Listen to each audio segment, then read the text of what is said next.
एक बार बुद्ध अपने शिष्यों के साथ एक गांव से गुजर रहे थे। रास्ते में वे एक किसान से मिले जो बहुत परेशान और दुखी लग रहा था। किसान ने बुद्ध के चरणों में प्रणाम किया और बोला, गुरुजी, मेरे जीवन में बहुत सारी कठिनाइयां हैं।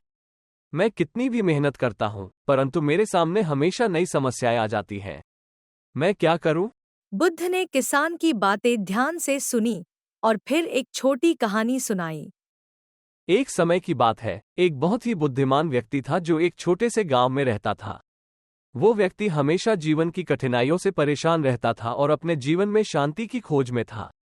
एक दिन उसने एक तालाब के किनारे ध्यान किया।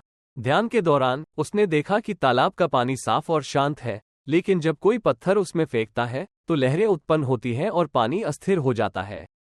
परंतु थोड़ी देर बाद पानी फिर से शांत हो जाता है। उस व्यक्ति ने समझा कि तालाब का पानी उसके जीवन की तरह है। जीवन में भी कठिनाइयां और समस्याएं आती हैं, जैसे पत्थर तालाब में गिरता है और लहरें उत्पन्न होती हैं। लेकिन थोड़ी देर बाद जैसे तालाब शांत हो जाता है, वैसे ही जीवन में भी शांत और संतुलित हो सकता है। बस हमें धैर्य रखना और अपनी समस्याओं को धीरज से सामना करना है। बुद्ध ने किसान से कहा, जीवन में कठिनाइयां हमेशा रहेंगी, जैसे समुद्र में लहरें आती हैं। लेकिन हमें धैर्य रखना चाहिए और उनसे घबराना नहीं चाहिए। हर कठिनाई हमें कुछ नया सिखाती है और हमें मजबूत बनाती है। जैसे तालाब का पानी लहरों के बाद भी शांत हो जाता है, वैसे ही तुम्हारा जीवन भी कठिनाइयों के बाद शांति प्राप्त करेगा।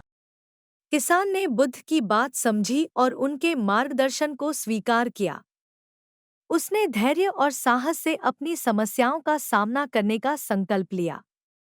इस कहानी से हमें यह सीख मिलती है कि जीवन में समस्याएं और कठिनाइयां अपरिहार्य हैं, लेकिन हमें उनसे हार नहीं माननी चाहिए। हमें धैर्य रखना चाहिए और यह समझना चाहिए कि हर कठिन समय के बाद अच्छा समय भी आता है।